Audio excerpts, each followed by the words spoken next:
Ok, pessoal, então nesta aula vamos estudar alguns temas relacionados à responsabilidade civil do Estado, como a teoria do risco, a ação indenizatória e a ação regressiva. Tendo em vista a evolução da responsabilidade civil, vemos que a responsabilidade civil subjetiva é a regra predominante no nosso direito. No entanto, as normas também disciplinam situações nas quais a responsabilidade surge independentemente de culpa. São casos de responsabilidade civil objetiva que têm origem nos estudos referentes à teoria do risco. A teoria do risco considera que aquele que exerce uma atividade que cria determinados perigos deve responder pelos danos que ocasionar a outrem. A responsabilidade subjetiva ainda é importante para o nosso direito, mas se tornou insuficiente para atender a todas as possibilidades e demandas de ressarcimento de danos, haja vista as demandas da nossa sociedade atual. Assim, surge a ideia da responsabilidade objetiva, independente de culpa e baseada no risco. Hoje, no Brasil, temos um sistema de responsabilidade civil dualista, coexistindo a responsabilidade subjetiva e a responsabilidade objetiva. Quanto ao tema do risco, existem duas teorias principais. A primeira é a teoria do risco integral, segundo a qual a indenização será devida em qualquer hipótese na qual o Estado causar prejuízo a particulares, sem qualquer tipo de excludente. A segunda é a teoria do risco administrativo, que reconhece a possibilidade de excludentes da responsabilidade estatal, cuja presença afasta o dever de indenizar. A responsabilidade objetiva do Estado segue a teoria do risco administrativo. É importante destacar que o nosso ordenamento contempla hipóteses, às quais se aplica a teoria do risco integral, como nos casos de danos causados por acidentes nucleares, por exemplo. Vamos agora falar sobre o dever de indenizar. No âmbito da administração, para que seja reconhecido o dever de indenizar, deve haver necessariamente a efetiva ocorrência de dano.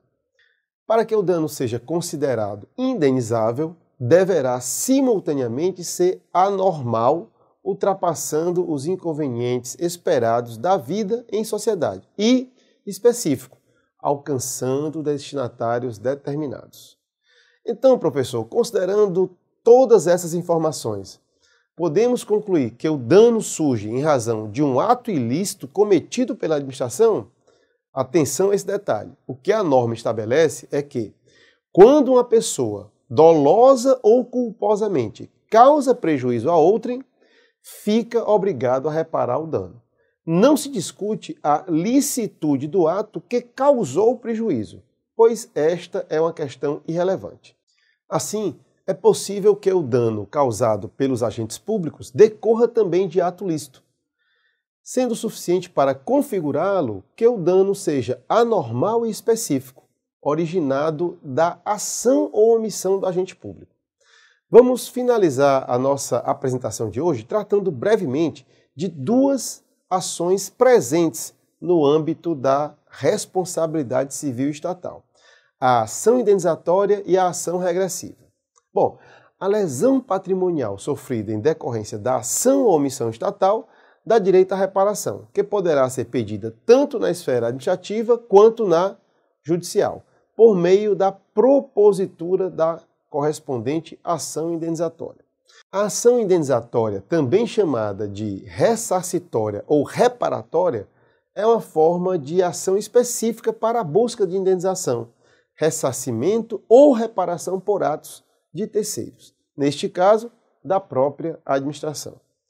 A ação indenizatória será proposta pela vítima contra a pessoa jurídica a qual pertence o agente público, causador do dano, ou seja, a qual o agente público está vinculado.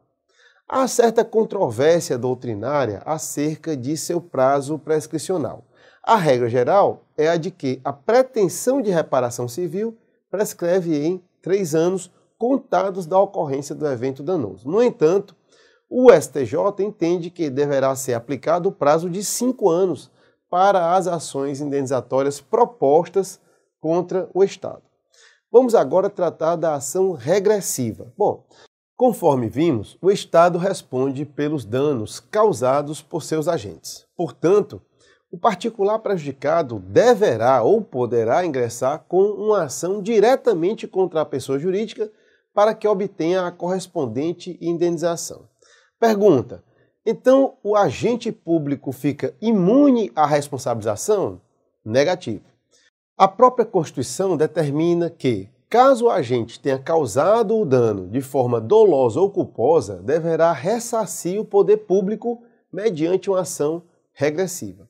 Observe, entretanto, que o agente público só irá ressarcir o Estado se possuir pelo menos culpa no ato. Logo, sua responsabilidade será do tipo subjetiva.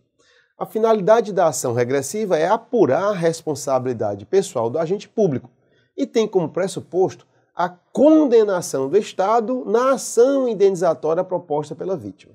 Em tese, a ação regressiva é imprescritível. No entanto, conforme jurisprudência, quando for oferecida contra pessoas de direito privado, seu prazo prescricional é de 3 anos.